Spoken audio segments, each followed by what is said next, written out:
Bienvenidos a los dos y bueno, muchas gracias por participar en este panel que trata sobre un tema que ha salido a lo largo de todas las sesiones: identidad, nacionalismo y el vínculo que la identidad y determinadas concepciones nacionalistas tienen con la democracia liberal y con la crisis de la democracia liberal que estamos viviendo en nuestro tiempo, ¿no?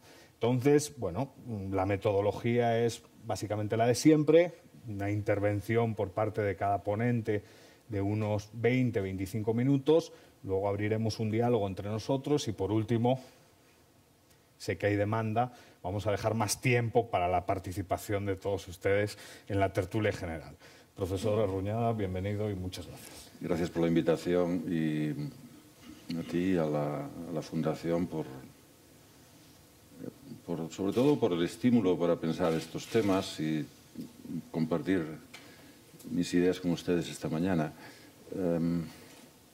La verdad es que yo soy profesor de organización de empresas y, como Eduardo ha dicho, experto en el análisis, estudioso de las instituciones y el derecho y la economía, etc. Un tema como el nacionalismo me queda un poco lejos y, de hecho, al aceptar la invitación me daba cuenta de que estaba muy en la frontera de lo que yo hago como académico, como investigador. Lo que voy a contar pues es en parte consecuencia de esta limitación, pero también posibilidad, porque lo que he intentado hacer es una reflexión desde lo que yo conozco hacia ese tema. Simplemente dar unos pasos en esa dirección. También, obviamente, por el imperativo de la situación. El imperativo de la situación me refiero a los sucesos que hemos vivido en los últimos años, que seguimos viviendo en España y particularmente en Cataluña, ¿no? Entonces, esto explica también que, de hecho, mi intervención se centra mucho. Voy a hablar de nacionalismo y democracia indirectamente, pero voy a tomar Cataluña como, digamos, como el caso de referencia, ¿no?, para estudiar el problema, estudiar los problemas que se plantean. Mi intervención gira sobre dos preguntas, dos que podrían ser causas, consecuencias del nacionalismo, causas y consecuencias, y vamos al caso concreto de lo que se ha de llamar el proceso, ¿no?, el proceso separatista catalán. Causas viene a ser cómo entender el nacionalismo. Consecuencias, lo importante es pensar para el futuro cuáles son las claves en este asunto, ¿no? Yendo a lo concreto, ¿cómo podemos explicar la emergencia tan fuerte del nacionalismo catalán en los últimos años, que aquí caracterizo de una manera, en el fondo, ya en el título está un poco la respuesta de la pregunta, ¿no?, una especie de narcisismo supremacista, ¿no?, y particularmente de la élite, digamos, una élite que arrastra a unas bases, ¿no?, pero tal como defino la pregunta, esto de fijarme en la élite lleva implícito el que es un fenómeno artificial, un fenómeno dirigido, un fenómeno creado desde arriba, ¿no? Mi hipótesis para lo que ha ocurrido es, como economista que soy, tiendo a buscar dónde están los intereses privados de mucha gente en este asunto. Bueno, simplemente se busca una ventaja. Por distintas vías, históricamente se ha buscado de distintas maneras. Se busca una ventaja privada, una ventaja de riqueza, de renta, en la relación con el resto de España, en la organización dentro de España, etc. Y esa búsqueda de ventajas se racionaliza, se viste con todo tipo de creencias, en buena medida de base emocional, ¿no? En esta hipótesis, como ven, se mezcla un elemento racional de intereses y un elemento emocional, si quieren, hasta instintivo. Las creencias se adoptan en sociedad y de forma instintiva, no se razonan, como muchos se racionalizan. Entonces, creo que esta hipótesis, que tampoco tengo mucho tiempo en detallar, pero tiene cierto poder explicativo, por ejemplo, de algo que es una especie de puzzle, ¿no? que lo pondría como una secuencia de fenómenos, de pautas, de etapas repetitivas y que en la historia de los últimos 4 siglos en Cataluña se han repetido numerosas veces. Las élites bendicen distintas manifestaciones soberanistas, ¿no?, como una táctica para lograr esas ventajas. En la confianza de que si la cosa sale mal, el Estado les rescatará. Porque, claro, ese soberanismo en buena medida consiste en incendiar las emociones de las masas. Y claro, lo peligroso de las masas es que uno las pone a andar, pero después no las controla, ¿no? Y si no las controla, en el fondo, de forma consciente o inconsciente, pero muchas veces consciente y diciéndolo explícitamente, en última instancia, aquí llegará un apaño, ese apaño nos saldrá beneficioso, pero si no llega un apaño, en última instancia, el Estado evitará el problema, vendrán los tanques o vendrán lo que sea, ¿no? Esto, dicho por antiguos, incluso algún antiguo conseller de la Generalitat, pues suena un poco cínico, pero yo lo he oído, este tipo de justificación, ¿no?, o de argumento. Claro, ¿qué ha ocurrido en nuestro caso concreto? Hombre, que el Estado no ha comparecido. El Estado, los protagonistas del proceso y todo el mundo, las empresas, esperaban que compareciera mucho antes, ¿no? El Estado se estaba provocando para que compareciera, ¿no? Y los países vecinos, muchos de los problemas que tenemos hoy a escala internacional es de, bueno, pues ustedes, ¿cómo dejan que esto llegue hasta donde ha llegado? Y ahora piden que lo resolvamos desde fuera, ¿no? Entonces, bueno, no estamos en esa historia, estamos en la historia simplemente de la hipótesis. ¿Qué ocurre? Claro, se asusta cuando el Estado no comparece, en muchos casos huye, empieza a huir, pero fíjense que empieza a huir, es muy revelador el caso de las empresas. Las empresas huyen cuando ven que las empresas grandes huyen, ¿no? Hay un efecto seguidismo. Y las empresas grandes, en concreto, sobre todo la Caixa y también Sabadell, huyen una vez han empezado a huir sus clientes, sus depositantes, no huyen antes. O sea, es la huida de los depositantes la que desencadena la vida de empresas, ¿no? No es al revés. Aquí hay una lección muy importante, a mi juicio. Bueno, se entra pánico. ¿Qué ocurre? Que en pleno mes de octubre, pues lo que podía haber ocurrido, que es que los líderes independentistas vayan más allá, pues no lo hacen, se detienen. Se detienen. Entonces, bueno, y se aplica el 155, etcétera, que en buena medida, bueno, algo de Estado, ¿no? Comparece algo de Estado. Y de esa manera, ¿no?, que se ha aplicado, etcétera. Pero, bueno, de hecho, se retrotrae la situación a la situación anterior. Y estos líderes, esta élite catalana, vuelve a sentirse confiada. Y a mi juicio esto es lo que explica fenómenos como el reciente documento del Círculo de Economía, que si están al tanto, bueno, pues básicamente viene a decir lo mismo que hace 3 años o 4 años. O sea, viene a decir, hay que buscar una tercera vía, etcétera. Bueno, es una historia muy rara, además lo han formulado de una manera muy rara, porque quieren hacer un estatuto dentro de la Constitución, una Constitución dentro del estatuto. No lo sé muy bien, no tiene mayor interés el detalle. El asunto es que, de hecho, clama por esa tercera vía. En mis términos, lo interesante es que vuelven al punto de partida. O sea, se ha cerrado el bucle. Ya estamos otra vez donde estábamos, ¿no? Volverá este bucle, que también una especie de proceso, se ha reiniciado. Esto, 1640, Rebelión de los catalanes, el libro de John Eliot, si lo leen, una cosa muy parecida. Y desde entonces ha ocurrido muchas más veces. No hace falta detallar cuáles o discutir cuáles, porque los historiadores discutirán los detalles y incluso muchos catalanes pueden ofenderse con esta repetición. Pero aquí hay la novedad en nuestro caso, sobre todo mirando para el futuro. La novedad está aquí, en estos dos puntos. Primero, el Estado no comparece. Y segundo, dicho de otra manera, el mercado comparece.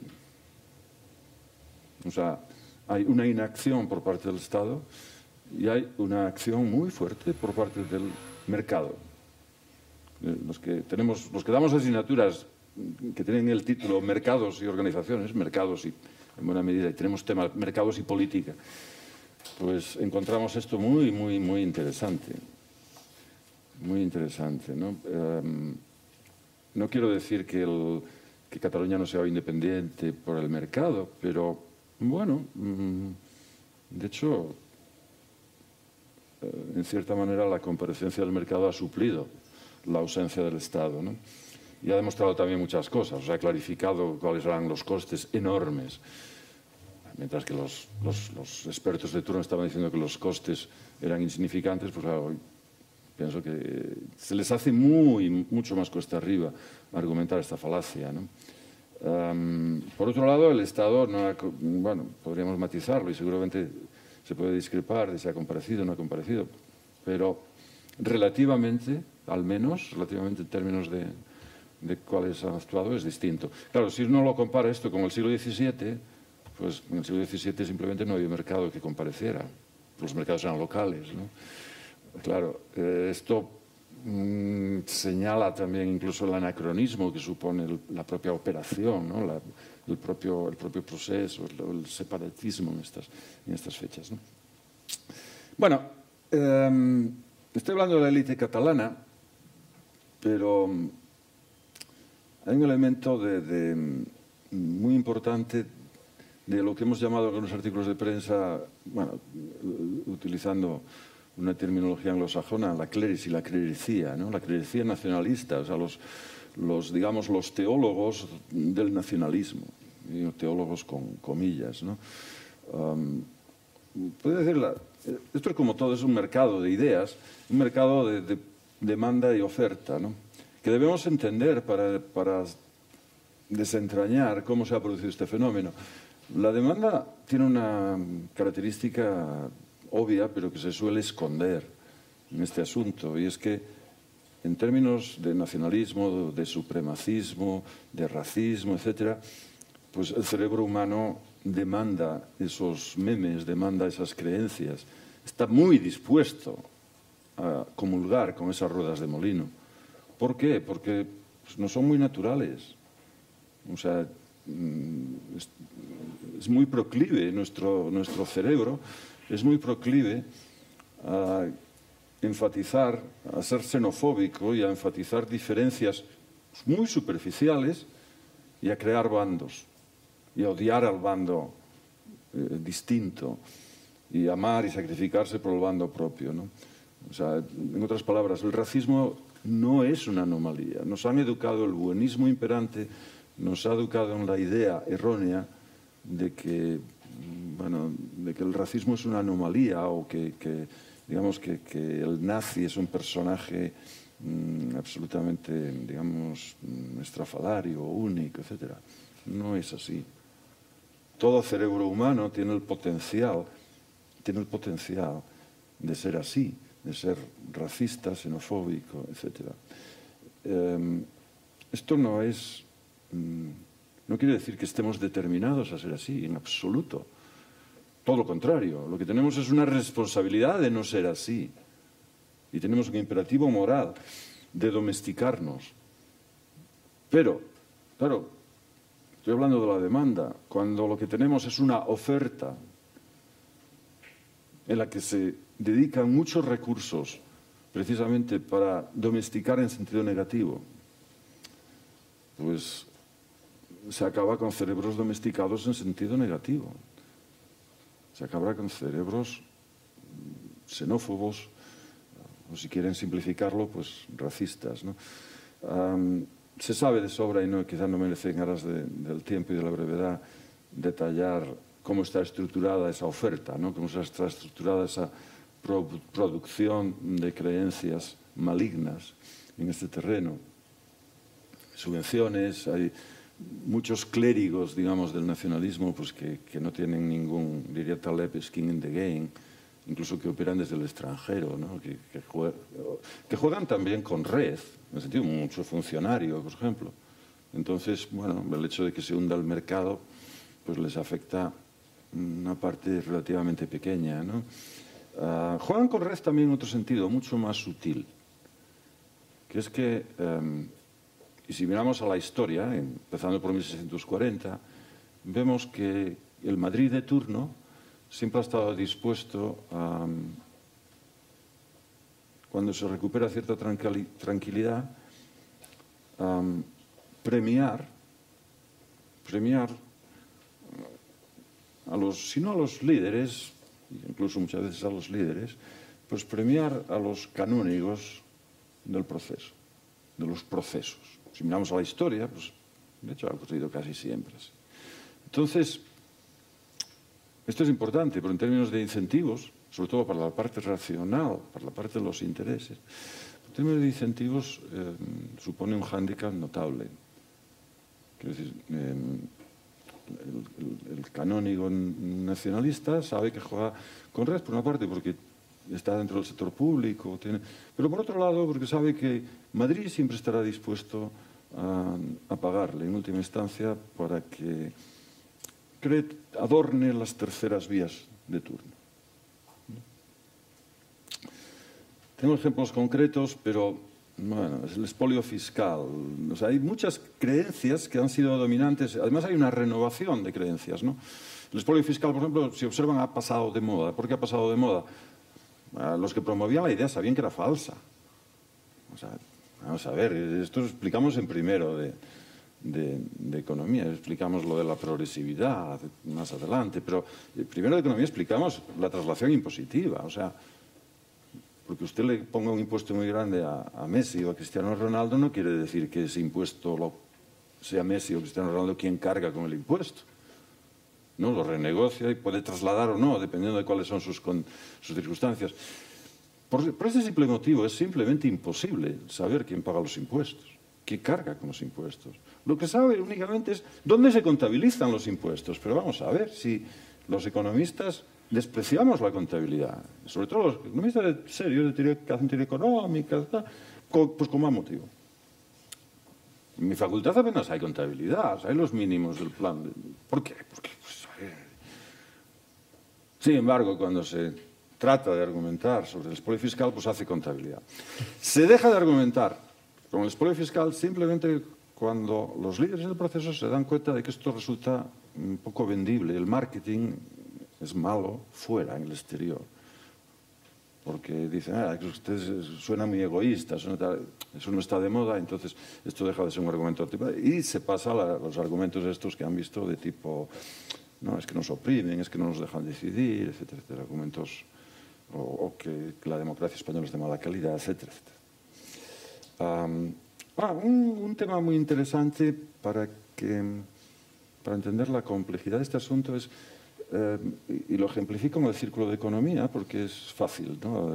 O sea, en mayo del 2017, el Círculo de Economía, para que se hagan una idea los que no saben, es digamos, el empresariado inteligente de Cataluña. O sea, es lo mejor de lo mejor, ¿no? Los mejores profesores, los mejores intelectuales. Yo soy socio del Círculo de Economía, full disclosure. Pero, así como Fomento está ligado, es la COE, está ligado históricamente, bueno, es como un poco Carcas, tienen este edificio feo, no, Círculo de Economía, calle Córcega, paredes paneladas de cerezo, eso es otra estética, otra cosa, ¿no? Entonces, el Círculo de Economía, mayo del 2017, o sea, estamos hablando del año pasado, el año pasado, mayo, hombre, ten en cuenta, los sucesos graves son septiembre, octubre. En mayo estaba, o sea, estamos preocupados. O sea, los consumos de ansiolíticos y estas cosas, y antidepresivos y tal, habían subido. Un índice fantástico, por cierto, ¿no? O sea, la gente tiene dificultades para dormir, ¿no? En esas fechas, si ustedes leen, saben que el Círculo de Economía organiza las jornadas de Sitges y publica un informe en las mismas fechas, ¿no? Un informe que habla mucho la prensa, la vanguardia y tal. Entonces, este informe dice claramente, el problema de la economía catalana no es el proceso, no es el tema autonómico, independencia, no, ese no es el problema principal de la economía catalana. ¿Saben cuál es el problema principal de la economía catalana? La desigualdad. La desigualdad. Entonces se explaya en la desigualdad y demás. Bueno, lo cual puede estar bien o no. Hombre, la verdad es que ver al empresariado, por eso hablo de comunismo caviar, ¿no? Ver al empresariado hablar de la desigualdad, bueno, uno se lo puede tomar en serio, puede pensar, decir, bueno, están haciendo, no sé, lo que... Pero vamos a ver, la desigualdad, y les voy a poner alguna figura después, la desigualdad principal en Cataluña es una desigualdad que la sociedad catalana es una sociedad de dos culturas, dos sociedades, digamos, y una sociedad que es la sociedad catalana, pues vive mucho mejor y tiene todos los privilegios, y otra sociedad que es catalano-española no tiene ninguno. Tiene derecho de voto, pero poco más. Porque ni siquiera su Estado, ni sus élites intelectuales, digamos, castellanas, la apoyan. ¿No? La ignoran totalmente. Entonces, esa es la desigualdad principal de Barcelona, de Cataluña. Y esa desigualdad hace el Círculo de Economía, ¿no? Es más, el Círculo de Economía pues, sigue dando la matraca. En el informe de este año da la matraca de que es necesario pues, dar más autonomía a Cataluña y el encaje en la Constitución y no sé qué. O sea, reforzar la autonomía. Lo cual viene a ser reforzar la desigualdad. O sea, así de simple, ¿no? Entonces, bueno, esta es la producción de creencias, ¿no? Lo que digo, producción de creencias nocivas. Hay otras casos, pero bueno, no tenemos tiempo. Lo de la teoría de juegos es de cine, vamos. Se usa la teoría de juegos como... Pero bueno, es una cosa un poco técnica y no muy de economistas, ¿no? Es el cuento de la lechera. El cuento de la lechera, pero se la viste y se publicaban artículos en La Vanguardia con teoría de juegos, ¿no? Básicamente diciendo, bueno, como España es racional, ¿no? Entonces estamos en este juego y les interesa negociar. Entonces, dense cuenta, en este terreno jugando, o sea, haciendo análisis suponiendo racionalidad. ¿No? Que se lo digan, no sé, iba a decir una burrada, pero se lo digan a los yugoslavos. Supongo esta racionalidad en Yugoslavia y ve lo lejos que llega. Pero bueno, es lo que... Pero de todas formas, ¿por qué se hacía esto, hombre? Justificando... En realidad eran la gente que hacía estas cosas, que escribía estas cosas, pues eran teóricos, digamos, de segunda fila, ¿no? Pero hay otro mito, esto es la Cataluña dinámica, la Cataluña modélica, que la élite madrileña está encantadísima, lo ha comprado toda la vida. O sea, ¿qué quieren que les diga? Estamos en el Escorial, como no estamos en el Escorial, no es Madrid, no me voy a meter con Madrid, ¿no? Pero...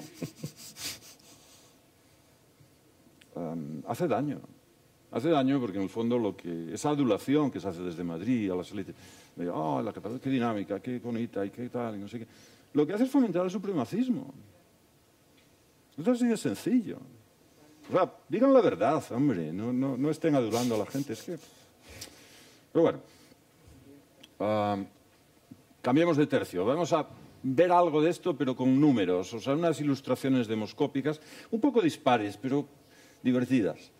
La primera, mire, claro, yo he hablado mucho de los canónigos, pero en toda religión hay canónigos que comen bien y hay creyentes de a pie, y sacristanes y toda la historia. Perdonen la referencia religiosa, no tiene nada que ver con la religión, pero bueno,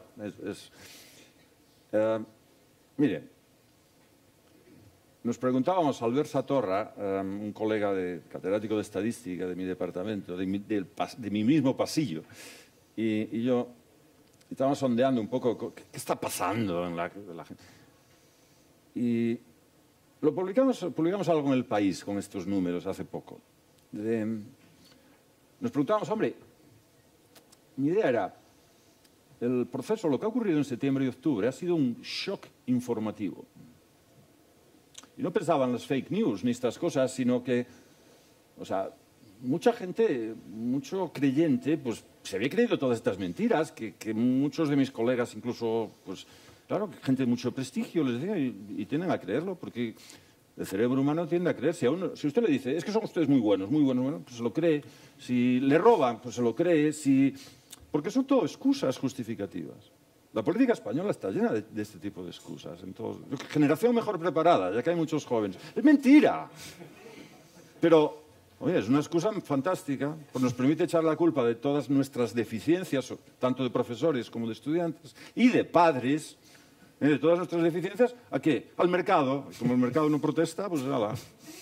No, es generación mejor preparada, que es falso, no se les ocurra creerla.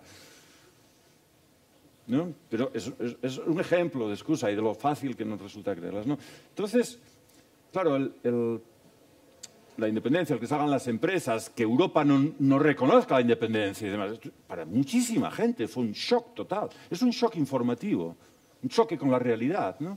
Y entonces decíamos, bueno, ¿cómo ha cambiado la opinión de la gente al respecto? Y nos interesaba no la opinión de los que eran contrarios o éramos contrarios a la independencia, sino la opinión de los partidarios a la independencia, ¿no? Entonces, fíjense ustedes, según recuerdo de voto, julio del 2017 es, digamos, antes del shock informativo, enero ya es después de las elecciones, después del shock, y tenemos una confirmación de abril. Estos son encuestas de la Generalitat, del CEO, de la réplica catalana del, ¿cómo se llama el de aquí?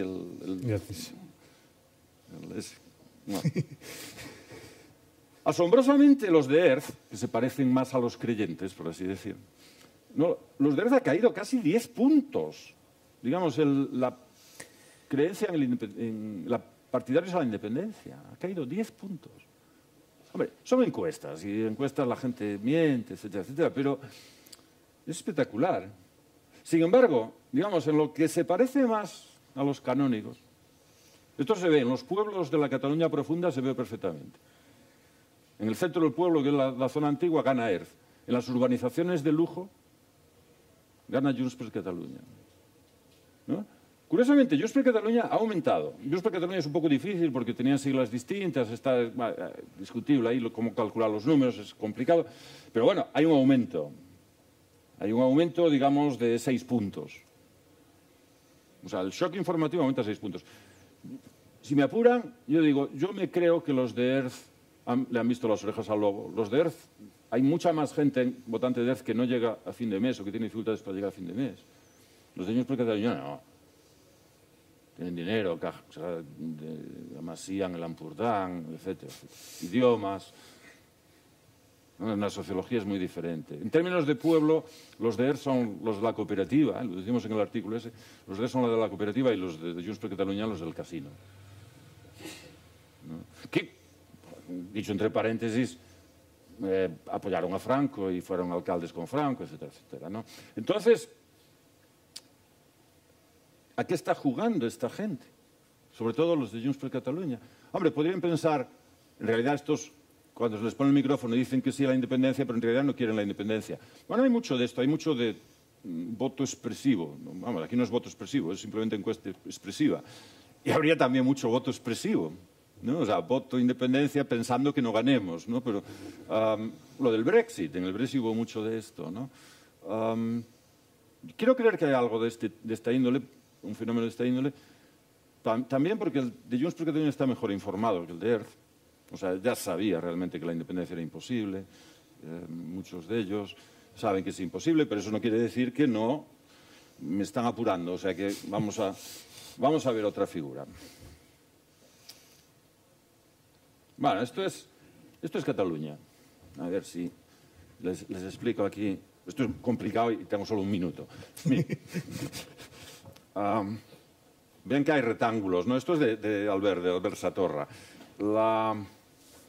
Esto de rosadito es los partidarios de la independencia. Y tenemos 3 columnas, así, los que hablan castellano, los que hablan catalán y los que hablan ambas lenguas. Prácticamente se predice totalmente la posición sobre la independencia sabiendo qué lengua hablas en casa, qué televisión ves y poco más. La predicción es del 95-96%. No falla. La sociedad está escindida por la mitad, en todos los sentidos. Y ha estado escindida por la mitad desde mucho antes. No es una cosa nueva, no es una cosa que esté cambiando. Entonces, aquí hay varias cosas interesantes, ¿no? Que, obviamente, 83% de los que hablan catalán dicen que son independentistas, 83% de los que hablan castellano en casa que no lo son. Y después los de la mitad, bueno, ligeramente pro-españoles, ¿no? Hay una cosa interesante, que es este porcentaje del 15%. Este porcentaje es personas que hablan castellano en casa, pero que son independentistas. Esto, a mi colega Albert Satorra, con 28 apellidos catalanes, dice, no entiendo esto. Digo, Albert, esto es muy sencillo. Esta es gente de más renta. Y nos hicimos una apuesta. ¿A que ganan más dinero estos que estos? No solo creía, gané. Claro, ganan más dinero, más euros. No tengo ahora mismo las cifras aquí, pero significativa, desde el punto de vista estadístico la diferencia es significativa. ¿Qué es lo que ocurre? Y es un fenómeno interesante, que si uno es, no, iba a decir meritocrático, o sea, si uno tiene aspiraciones en Cataluña, bueno, pues la gente con la que quiere ligar, digamos, la gente a la que quiere parecerse, la gente que gana más dinero, pues es gente que habla catalán en casa. Digamos, es una sociedad en la que la referencia es esa, ¿no? Entonces es lógico que se produzca este tipo de trasvase, ¿no? Precisamente entre la gente con más recursos, o sea, la gente con mayor nivel de aspiración. Hay un proceso, en el fondo, un proceso de conversión. Los que han estudiado fenómenos de conversión en religioso, pues se produce de esta manera. Dime con quién te relacionas y te conviertes. No es un proceso racional, es un proceso meramente social, de relación social, ¿no?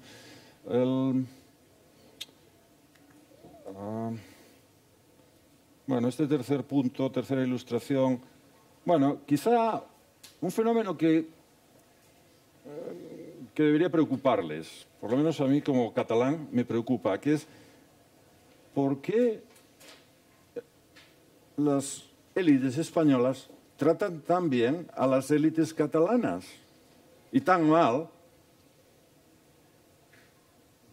a los que hablamos castellano en casa en Cataluña, a los catalanes que hablamos castellano en casa en Cataluña? ¿Por qué? Para mí es un enigma. Y aquí tienen una hipótesis, lo que voy a decir, que es una hipótesis muy desagradable. Pues porque, en la medida en que incluso puedo aplicarlo a ustedes si se consideran élites, ¿no? Sí, vamos a considerar el curso de verano, profesores, estudiantes, ¿no? Pues porque ustedes no son demócratas. Así de simple. No se creen lo de un hombre un voto. No se lo toman realmente en serio. No se lo toman en serio. Ustedes, en realidad, valoran más a esa minoría independentista pues que a la mayoría no independentista, porque la mayoría no independentista, en el fondo, ¿por qué? Porque es más pobre. Y entonces, entre señoritos anda el juego. A nivel de élites por arriba, no cabe ninguna duda. Tiene mucho más en común. Bueno, no voy a dar nombres. Un minuto. Un minuto, bueno. Entonces, claro, tiene otra figura un poco complicada, miren. Bueno, no tiene nada de complicado. Esto es la encuesta. ¿Quiénes se dicen independentistas? ¿Quiénes no? Los números varían un poquito, pero bueno, y es solo los que se confiesan sí o no, excluyendo al resto. Por eso el porcentaje suma 100. Siempre hay dudosos, fuera. Eso no.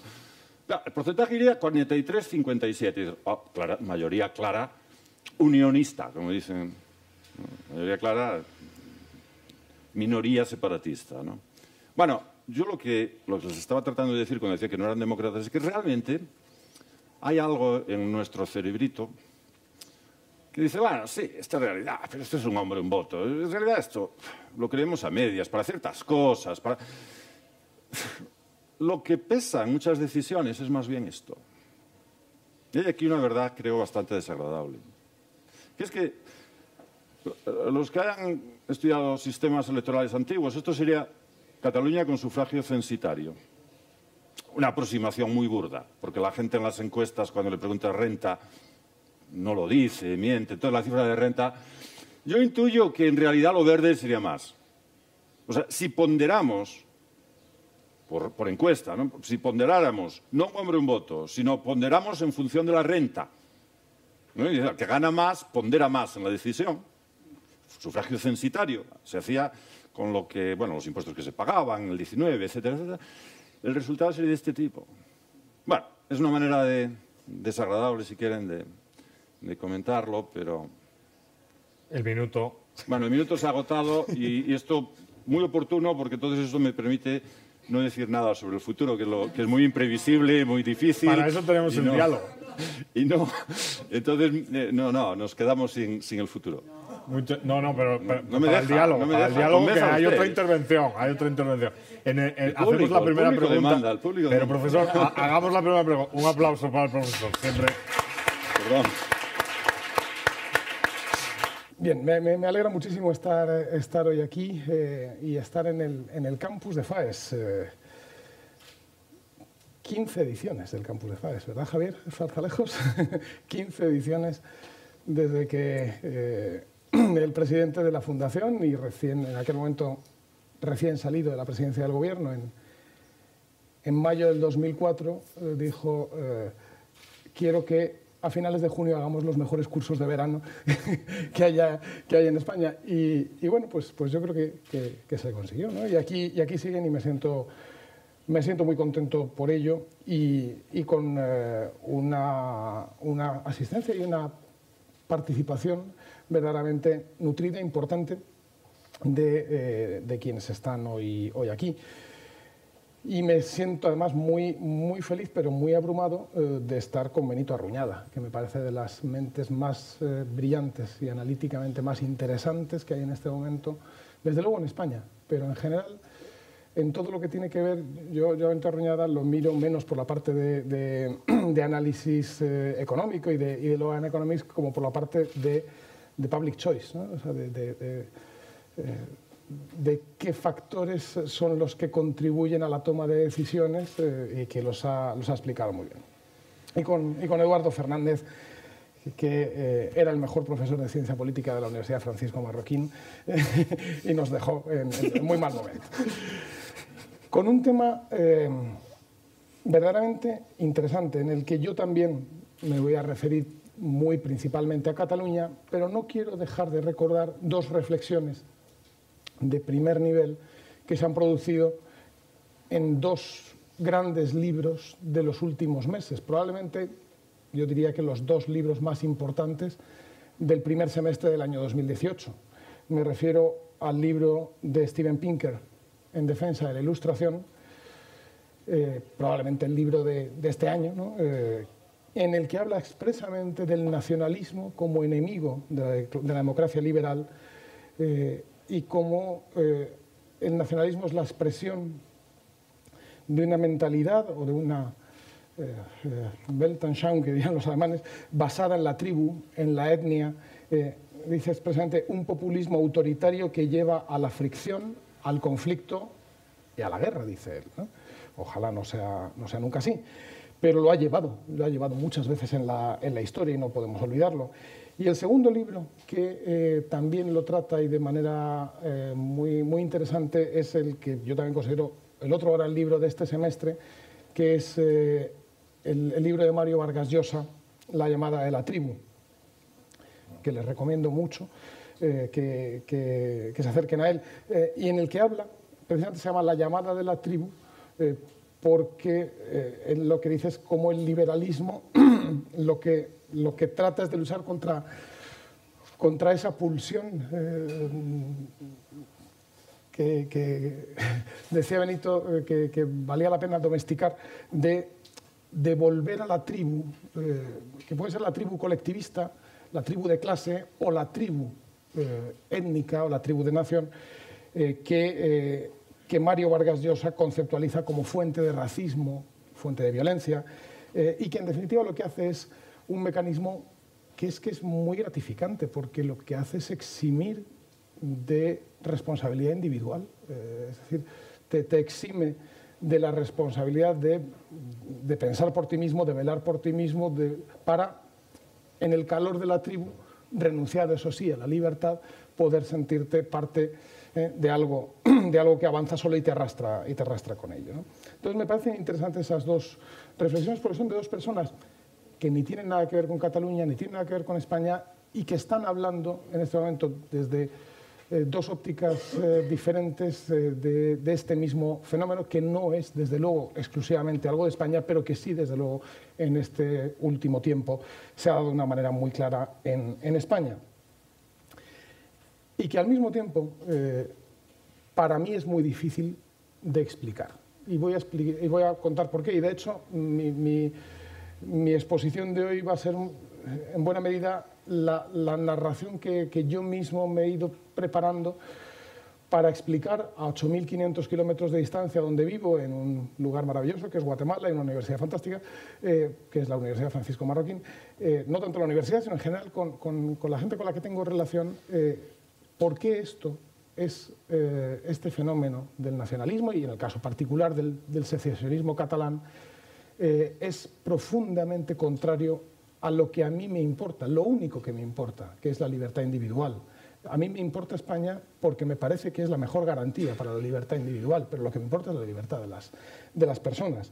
Y digo que no es fácil de explicar, y se va a entender muy bien, no es fácil de explicar en América, en las Américas, en los Estados Unidos y en las repúblicas latinoamericanas o iberoamericanas. Hoy es 4 de julio y en todo ese hemisferio las palabras independencia y libertad van unidas. Y es que si hablas de independencia, la decodificación es lo que te hace libre, ¿no? A cada persona, ¿no? Y así nacieron las repúblicas del continente americano. Dejo aparte el componente que también existe y que yo lo he visto mucho a lo largo de estos años que vivo fuera. Digo, no tanto en el lugar en el que vivo, pero sí con la gente con la que me relaciono, ese componente de gustito que te da ver que a un país relativamente lejano le pasa una cosa un poquito exótica, ¿no? y divertida, ¿no? Esto le pasa a los bielorrusos, pues mira, allá los bielorrusos, ¿no? Y vamos a reírnos, ¿no? Y hay gente que desde todos los lugares del mundo ha mirado el fenómeno del secesionismo catalán de esa manera. Es cierto que la inacción absoluta y más que reprobable del anterior gobierno, supongo que el actual gobierno no va a enmendar precisamente eso, fue algo verdaderamente catastrófico en ese sentido. La no acción deliberada de explicación en los medios de comunicación internacionales, y además es que me consta que hubo instrucciones a los embajadores para que dejaran de ir a las televisiones a explicar por qué el secesionismo catalán era algo contrario a la libertad. Hubo esas instrucciones porque se decretó que eso no iba a pasar nunca, con una soberbia mezclada con una fatuidad y una inutilidad rampantes, y que nos han llevado en buena medida a donde estamos, de tal manera que literalmente solo la edición de Faes de razones por las cuales contra la independencia de Cataluña, para muchos ha sido el único elemento que hemos tenido para explicar a un dominicano, a un colombiano o a un norteamericano por qué nada de todo esto era lo que estaba viendo en el New York Times, lo que estaba viendo incluso en el Wall Street Journal, ¿no? que es terrible, ¿no? Y en esa explicación que yo mismo he intentado construir, lo que me parece importante es responder, o me ha sido útil tratar de responder a 3 preguntas.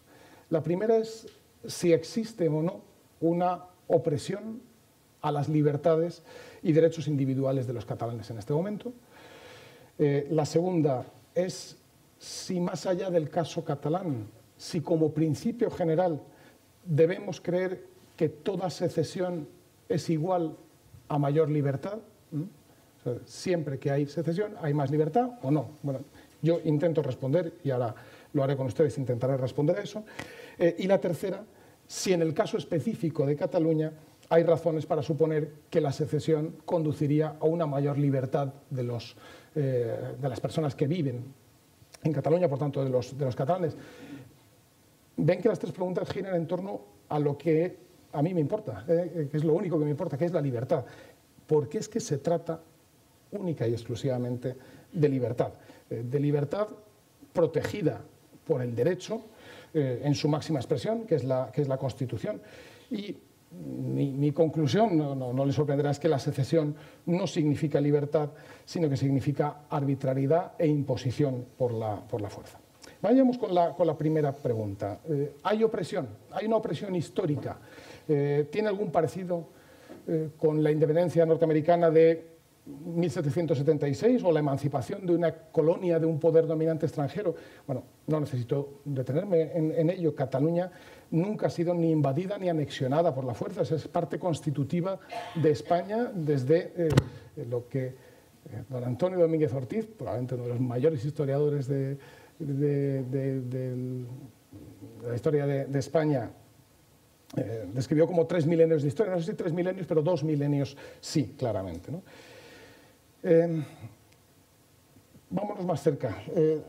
La Constitución española de 1978 pone fin al régimen autoritario, la dictadura de Franco, y establece un amplio reconocimiento de derechos y libertades fundamentales y organiza el poder público sobre la base del consentimiento expresado en elecciones libres. Divide los poderes, establece un sistema de pesos y contrapesos, con todas las imperfecciones que tiene, que soy bien consciente de ellas, y crea al mismo tiempo un sistema de poderes autonómicos. Luego, por tanto, emana de la Constitución, o sea, sale de la Constitución el hecho de que Cataluña tenga desde 1979, vaya para 40 años, gobierno propio, parlamento propio y atribuciones propias. Y un régimen, por cierto, mucho más poderoso que la mayoría de los sistemas federales. Luego, por tanto, el franquismo, y volvemos ahora con ello, y volvemos a las historias del Valle de los Caídos, etcétera, etcétera, fuera como fuera, lo que ya no puede servir es como explicación ni como excusa. O sea, búsquese usted otra excusa, porque es que eso ya pasó hace 38 años. Y han pasado muchas cosas desde entonces. Cataluña utiliza con toda normalidad sus símbolos, sus banderas, sus usos, sus costumbres. La lengua catalana es cooficial y de uso normal. Más bien es al contrario, y lo ha explicado muy bien Benito Arruñada. Es el español el que está en la práctica suprimido en todo el ámbito oficial y especialmente en el educativo, porque me pareció interesantísima esa gráfica que enseñaba ahora Benito Arruñada de la correlación. Es decir, se está intentando crear una nación sobre la base de la lengua. Y también debo decir, si yo fuera nacionalista, independentista catalán, qué frustrado me sentiría. O sea, después de 40 años mandando todo el poder, más de 20.000 millones de euros al año, dedicados a una única finalidad, que es que todo el mundo hable catalán, y ahí sigue plantado un 50% que con toda normalidad habla lo que le da la gana. Bueno, pues eso es también parte de la realidad. No puede considerarse oprimido un pueblo que ha elegido 12 veces, la última en diciembre pasado, elecciones libres, y además sistemáticamente ha elegido gobiernos nacionalistas, excepto en esta última, en el cual el primer partido ha sido un partido que nació como expresión de todos aquellos catalanes que no querían ser nacionalistas, que es Ciudadanos. Con mayor o menor fortuna, pero digamos, esa es su razón de existir, ¿no? El gobierno catalán maneja una parte muy importante de los impuestos y del gasto público, y eso es algo que fuera de España no se ve con claridad. El 50% del impuesto sobre la renta de las personas, el 50% del impuesto sobre el valor añadido, el 100% del impuesto de sucesiones, un porcentaje variable de los impuestos especiales. Es decir, extrae de los ciudadanos de Cataluña 20.000 millones de euros todos los años, que gasta en lo que libremente decide la Generalitat de Cataluña.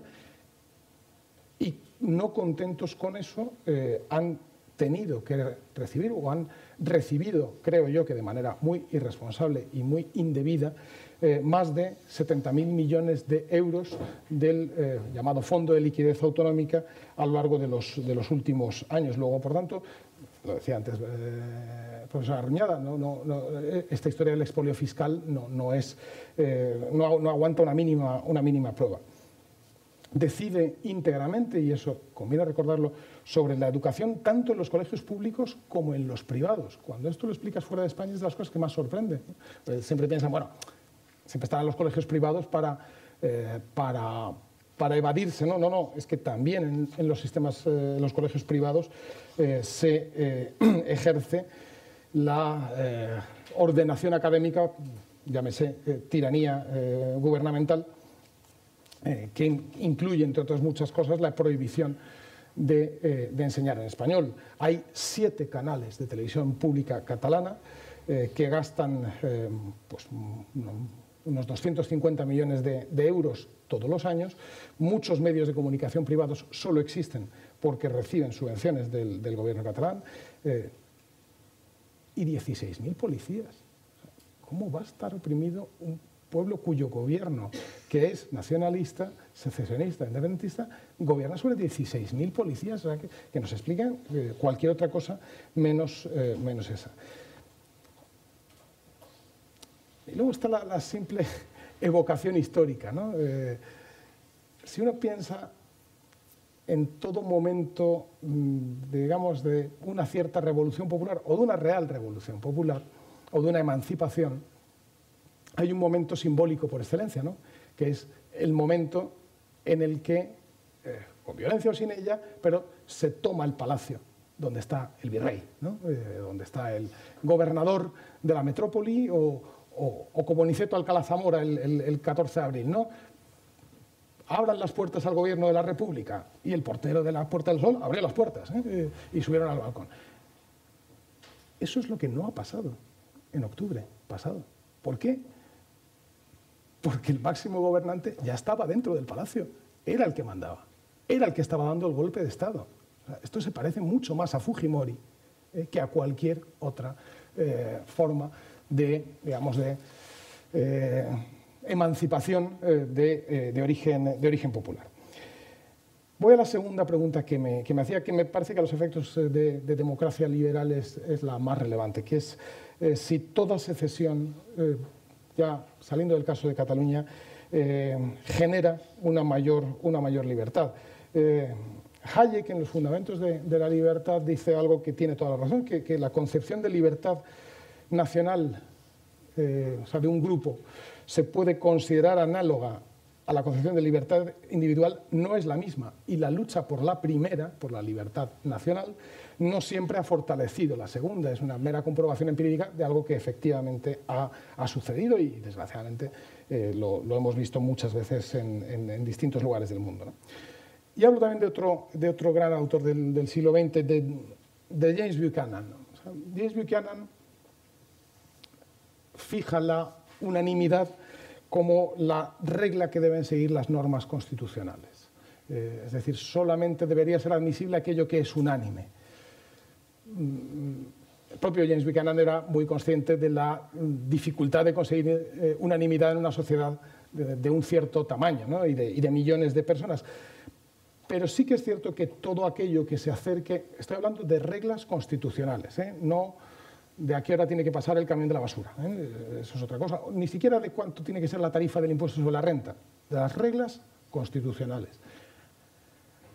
Y ahí, claro, uno ve, es que en Cataluña la Constitución española tuvo un 91% de votos favorables. O sea, se acercó realmente bastante a la regla de unanimidad. Y por tanto ya no es solo que en general en cualquier secesión o en cualquier proceso de esta naturaleza y de cambio constitutivo de la comunidad o del régimen bajo el que viven las personas debe haber lo más parecido a la unanimidad. Es que el caso particular de la Constitución española no deberíamos aceptar cualquier cosa inferior a aquella con la que fue aprobada. Y es la Constitución la que no admite la secesión, como por otra parte sucede en la mayor parte de los países, por no decir en la práctica totalidad. La Constitución, por supuesto, que prevé un procedimiento de reforma de la Constitución, pero eso es lo que el gobierno catalán nunca ha querido hacer. ¿Cómo? Y ahora lo evoco. Tampoco lo quiso hacer Ibarretxe. Y aquel fue el momento. Cuando Ibarretxe presenta su plan para el Estado libre asociado de Euskadi, cuando se debía de haber dicho, quien quiera hablar de eso, que proponga lo que se debe, lo que deberían proponer, que es una reforma de la Constitución, lo que a todos atañe debe ser por todos aprobado. Y a partir de ahí ya se podría hablar con mucha más seriedad, ¿no? Por cierto, el gobierno catalán, como todos los gobiernos autonómicos, y el Parlamento de Cataluña tienen expresamente reconocido en la Constitución la potestad de instar una reforma constitucional, cosa que no han querido hacer nunca porque saben que sobre eso decidimos todos los españoles. ¿Qué han querido a cambio? Directamente romper la Constitución. Ah, amigo. Entonces, o sea que para conseguir una teórica libertad lo que se hace es quebrantar el derecho. O sea, llegamos a la raíz del problema, que es quién ha concedido a nadie el derecho a decidir qué parte de la Constitución, qué parte del derecho se cumple y cuál no. Admitir que la Constitución puede ser incumplida por un órgano de gobierno deja literalmente y dejaría literalmente a cada individuo a merced de cualquier arbitrariedad, de cualquier imposición por parte del poder público, que ahora podría ser esta, la secesión en el caso de Cataluña, pero es que ya no habría límites para que ese gobierno se metiera hasta donde quisiera en el terreno de la libertad, de la vida, de la propiedad de las personas. Por lo tanto, déjenles votar y que decidan, ¿no? Que es algo que yo he oído muchas veces fuera de España. O sea, los votos lo pueden todos. O sea, ¿es admisible un referéndum para decidir si se cumple o no se cumple la Constitución? No. O sea, no es válido oponer votos contra derecho. Y derecho lo estoy diciendo todo el rato con mayúscula, no me estoy refiriendo al reglamento de manipulación de alimentos, no, sino a la Constitución, o sea, a las normas básicas. La multitud no puede hacer que sea admisible el liberticidio, ¿no? Y eso es lo que está sucediendo. No existe un derecho a actuar contra el derecho, ¿no? Y menos un derecho colectivo a actuar contra el derecho que protege los derechos individuales, ¿no? Porque eso nos impondría a cada uno de los individuos obligaciones o privaciones que no están ni pactadas ni consentidas. Voy a último, rápido, a la tercera pregunta. ¿Habría más libertad para los catalanes en el caso de que se consumara la secesión? Bueno, a juzgar por la reacción que se produjo en el mes de octubre, se ve que hay una mayoría que piensa que no, ¿no? Me ha parecido muy interesante, porque todos, evidentemente, nos fijamos y ponemos mucho el acento como algo muy revelador, el movimiento súbito de algo que es instintivamente cobardón, como son las empresas, ¿no? Y, si me lo permiten, particularmente las empresas de determinados lugares de España, ¿no? Y pienso en Cataluña, ¿no? Pero es lo que ha dicho Benito Arruñada. O sea, lo que primero se produce es el mercado como expresión de la libertad de las personas, que deciden. Y deciden, yo no quiero tener el dinero ahí metido. Yo no lo quiero tener ahí metido, me lo llevo. Ah, amigo, ¿cuánta gente se lo está llevando? A continuación traslado la sede de mi empresa. Luego, por tanto, es efectivamente una expresión del mercado como libertad, pero también de hasta qué punto mucha gente en Cataluña ve la secesión como un riesgo presente, real e inminente sobre su propia libertad individual, en la que incluyo la propiedad. No necesito decir quiénes son los que forman la coalición secesionista y la parte de entre ellos llamada CUP, ¿no? Candidaturas de Unidad Popular, ¿no? Gentes que en su delirio fueron capaces de decir, cuando se produjo el atentado islamista en las Ramblas de Barcelona en agosto pasado, y cito expresamente, que era una expresión de todas las formas de terrorismo fascista, fruto de las lógicas internacionales del capitalismo. Pásmese usted. Bueno, estos son, es decir, un gobierno o una situación posterior sostenida por gentes de esta naturaleza y los pongo como expresión de lo más rústico, si quieres, ¿no? Pero lo demás era lo que estaba expresando Benito Arruñada, es decir, todo ese grupo de clérigos o de canónigos de los que hablaba, para los cuales la libertad no es algo que sea particularmente importante, y en la cual sí hay, y a mí me ha parecido muy interesante el punto de vista que hacía Benito Arruñada de, y es puro public choice,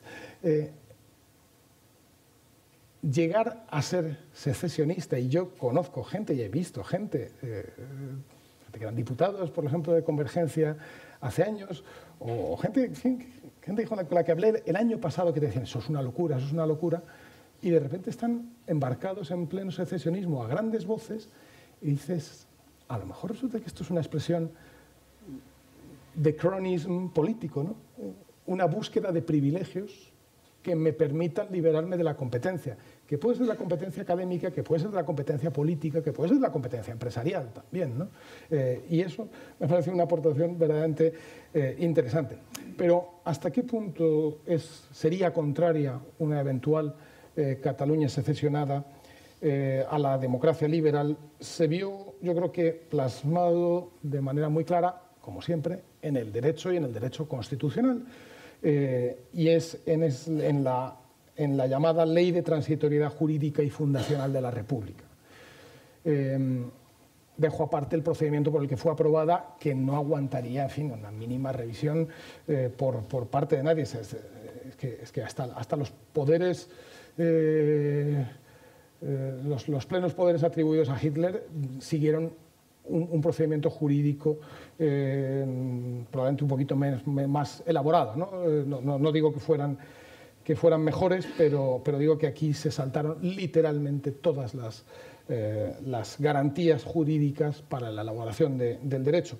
Y contiene una constitución provisional de la Cataluña secesionada, pero fíjense qué procedimiento establece. O sea, la ley que dice cómo se generaría la futura Constitución catalana, lo que crea es un foro social constituyente formado por representantes de la sociedad civil y de los partidos políticos, formado, es decir, no elegido, formado.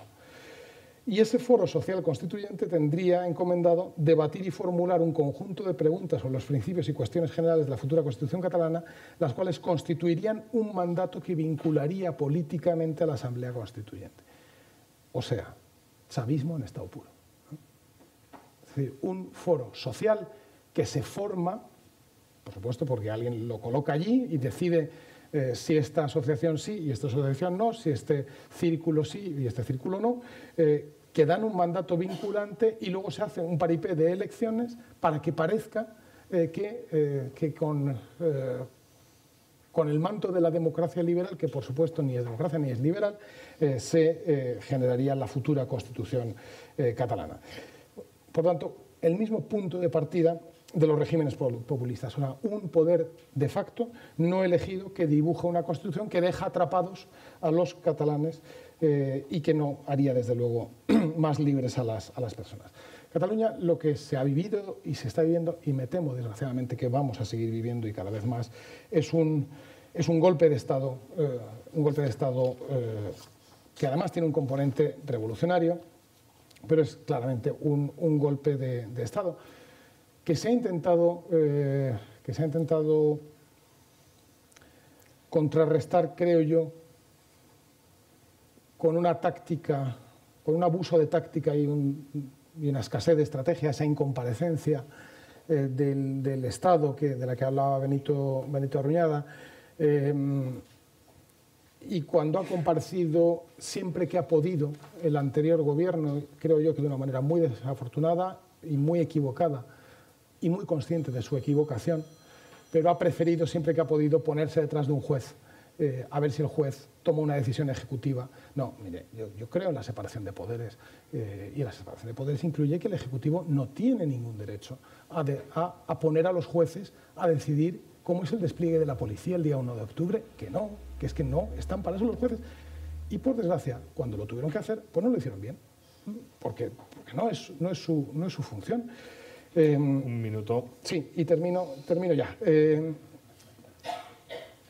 Mi conclusión, y es la que trato de explicar a los que nos ven desde lejos, la secesión de Cataluña no se hace para la libertad, sino que sería contraria a la libertad. Otro buen liberal, fallecido por desgracia recientemente, Leonard Liggio, decía que la autodeterminación tiene sentido no como un concepto colectivo, sino como un concepto individualista. Y es verdad. La autodeterminación como concepto colectivo no tiene un sentido que favorezca la libertad. La libertad es de los individuos, no es de los colectivos. Ni siquiera aunque los colectivos sean pequeños o los rompamos en pequeños fragmentos, no es libre lo que es más pequeño, no es más libre lo que es más pequeño. Y eso es lo que se está jugando ahora mismo en Cataluña, si hay constitución o no, y eso significa si pervive la libertad o no. Gracias. Muchas gracias. La intervención de Javier, pero le preguntaría, cuando dice los catalanes, parece referirse, yo me siento excluido. Yo soy mayoría. O sea, esto es precisamente de lo que estaba hablando. Es muy grave, muy grave, ¿no? Porque haciendo un argumento contrario al separatismo, en esencia se está comprando la mayor y se les está dando la razón implícitamente. ¿Por qué? La pregunta es ¿por qué? Entonces, no sé si sirve un poco para responder a tu pregunta. Mientras no resolvamos este problema, damos cuenta que en su intervención ha hecho un diagnóstico correcto, ha criticado al gobierno en parte por hacer lo mismo, pero ha incurrido en el mismo problema. Entonces, ¿por qué? Acepto claro. completamente. No, vamos a ver, no es lo estoy utilizando como retórica, sí, ¿no? Pero pero me parece clave. Me parece clave, y no sé por qué. Yo trato de formular esa hipótesis con la figura final, que es un poco salvaje, un poco... Incluso mi coautor en estos temas, Albert Satorra, me decía, esto no lo puedes usar. O sea, no lo puedes decir de esta manera, no lo puedes poner de esta manera, porque es tanto como... Claro, porque es como decir que el separatismo tiene mayoría. Pero bueno, yo le decía, pero vamos a ver, pero es que... Le decía, es que Javier Fernández Lasqueti lo cree así. Lo cree así, quiero decir, su discurso parece estar diciendo, suponiendo eso. Entonces, claro, cuando tú decías, existe opresión a los catalanes, yo aquí he puesto con un gran signo admirativo, sí, pero he negado que existiera. Claro que existe. La mayoría de la población catalana está siendo oprimida. O sea, esos impuestos... No es que la Generalitat gaste 20.000 millones, porque libremente, porque mucho de ese gasto está condicionado a prestar, pero sí tiene mucho margen. Pero claro, todo ese margen, la clave es que todo ese margen se está usando en beneficio del 40% en gran medida. Y entonces, bueno, ese 50 y pico por ciento, pues tiene todo el interés lo que ponía con las flechitas azules. Todo le interesa mimetizarse, ¿no? Entonces, pero claro, incurrimos desde aquí, incurrimos en el mismo problema. ¿Por qué? ¿Por qué? Porque la gente de Hospitalet no merece vuestra atención. De hecho, claro, es así. O sea, ¿por qué se presta más atención al separatismo desleal, etcétera, etcétera, que a la gente de Hospitalet? Hospitalet es como si dijéramos Vallecas. Y de lo que se trataría sería de ¿Es clasismo? la ciudadanía, a lo mejor, ¿no? No, pero yo lo decía de forma salvaje por la brevedad, ¿no? Es que no somos demócratas. No nos tomamos el respeto a los derechos individuales en serio. De boquilla sí, pero en la práctica no. Perdona, pero... Claro, al final terminabas hablando de derechos individuales, pero tu discurso, la estructura de tu discurso, no lo respetaba. Me acepto por completo la recriminación del profesor Arruñada. Si así ha parecido entender, se ha intentado precisamente que fuera lo contrario, es decir, una expresión del respeto a cada una de las personas, a los individuos, y a la mayoría de ellos que se ven oprimidos, efectivamente, y que se ven quebrantados en su libertad individual por la acción de la Generalitat de Cataluña y del gobierno de Cataluña. Y es cierto que probablemente es muy difícil sustraerse, y más cuando uno trata de dar una explicación, pensando en contar muchos argumentos con una cierta rapidez, es difícil no incurrir en el error y en el desliz grave que decía Benito Arruñada. Pero eso me lleva a algo que tiene que ver con el futuro. ¿Por qué? Porque tampoco hay una expresión claramente política de todo eso, ¿no? Y debe haberla. Y creo que eso es responsabilidad de la gente, en definitiva, ¿no?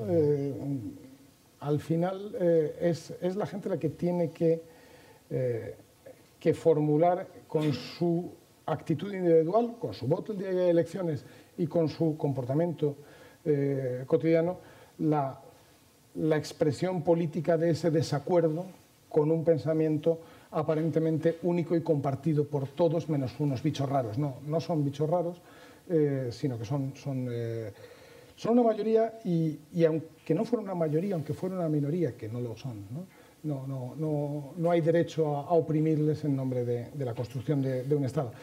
Por tanto, lo que me parece importante es construir y que se construya, y eso lo tendrán que hacer fundamentalmente las personas y las personas que están en política en particular, que no es mi caso, los que construyan ese cauce político, que es lo que me da la sensación de que se produjo en las elecciones de diciembre, aun en unas condiciones extremadamente, me imagino, difíciles para poder expresarse con libertad, pero se produjo, que es ese rechazo expresado en el voto fundamentalmente hacia Ciudadanos y hacia otras fuerzas políticas, pero muy claramente hacia Ciudadanos. Lo cual también me lleva a una pregunta, y se la devuelvo a Benito Arruñada. ¿Cómo es posible que después de tantos años y haberlos visto comportarse tanto a los políticos catalanes de todos los partidos, los votantes catalanes sigan votando opciones políticas que luego no les defienden de la opresión que ellos sienten? Pienso muy particularmente en el PSC, el Partido Socialista de Cataluña, que lleva viviendo de esa cosa bifronte, ¿no? de captar unos votos que probablemente están en su mayoría contra el secesionismo, el independentismo, y hacer una política que muchas veces ha ayudado, y desde luego el Estatuto de Maragall. Quiero recordar que nadie reivindicaba una modificación del Estatuto de Autonomía de Cataluña, ni siquiera Jordi Pujol, hasta que llegó Ernest Maragall. No lo digo para decir que Jordi Pujol fuera un gran tipo, que no lo creo, sino para decir que la responsabilidad de Maragall y de todo ese grupo del Partido Socialista es muy grande, pero también la del Partido Popular muchas veces, y la he visto demasiado de cerca en la última década. Es decir, ¿por qué la gente que se siente tan mal y que termina consumiendo porque lo necesita, algo que le ayude a descansar, no termina generando, ¿qué es lo que pasa que hace que no termine generándose una expresión política de todo eso? Hay un elemento en lo que has dicho, hay un elemento de excusa. Primero, ¿no? Que es un poco, vamos por resumir, ¿no? Yo te he atacado a las élites, he atacado a las élites por tratar solo con las élites y demás. Y en parte, la parte final de tu respuesta es, oiga, no me diga eso porque, claro, es que la masa no me hace caso, ¿no? El Hospitalet no vota tal. Esto plantea una pregunta un poco del huevo y la gallina, ¿no?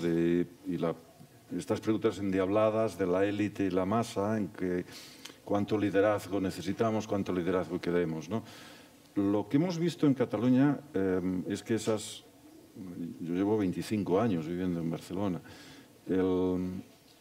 O sea, las élites, digamos, esa mayoría, más o menos silenciosa, etcétera, etcétera, ha estado siendo explotada no solo por los nacionalistas, sino por sus propios representantes.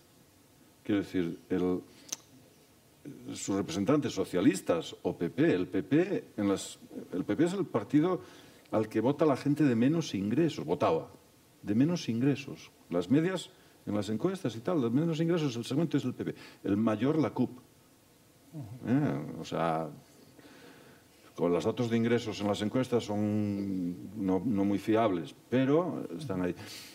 Entonces, bueno, las élites, digamos, forma parte, en parte, creo, del fenómeno que describía antes. O sea, si uno es líder de un partido político españolista en Cataluña, pues también quiere parecerse a los ricos. No sé, hay un elemento. Entonces, esto es muy obvio en el caso del PSC. Además, en el PSC, el liderazgo del PSC histórico, en realidad eran nacionalistas. O sea, era en el PSUV lo mismo. El PSUV totalmente, ¿no?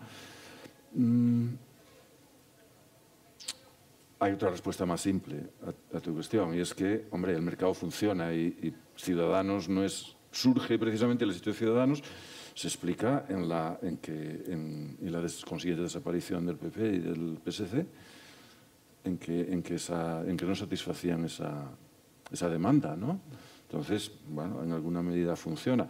Ahora bien, el propio Ciudadanos ha dado en algunos casos muestras, y sería de esperar que lo hiciera, del mismo proceso. Quiero decir, de que el propio Ciudadanos, o sea, y parte de las timideces de Ciudadanos, que son percibidas dentro de Cataluña como todo lo contrario, como un partido extremista, etcétera, etcétera. Pero Ciudadanos, por hacer un detalle, en el 21D, la campaña de Ciudadanos en el centro de Barcelona, lo que es el ensanche y demás, grosso modo los carteles debían estar el 90% en catalán. El mensaje era un mensaje en cierta medida supeditado, marcado por un mercado con falta de ortografía, además, que decía ahora sí votarán, ahora sí votaremos. O sea, que su agenda venía como definida por los otros. Daba la impresión de que tenían miedo a gobernar, tienen miedo a ganar. Su inacción posterior también es un poco como si no se lo creía. Da un poco esto es muy subjetivo, ¿no? Pero como si realmente se hubieran asustado en caso de haber ganado, ¿no?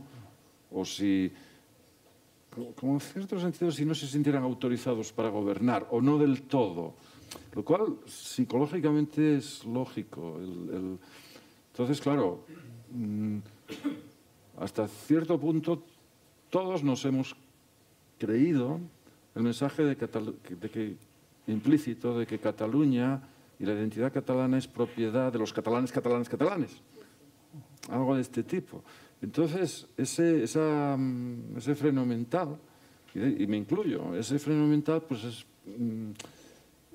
es perverso. ¿Por qué? En el fondo, porque condena a la desaparición práctica el punto que decías al final, que es importante, que es salvemos al individuo. ¿No? Porque, claro, lo que está salvando es una identidad colectiva y colectivista, ¿no? No sé si me explico, es complicado, pero... Bueno, no sé si se explica o no, pero la demanda de preguntas está... Y hay mucha demanda y hay poco tiempo.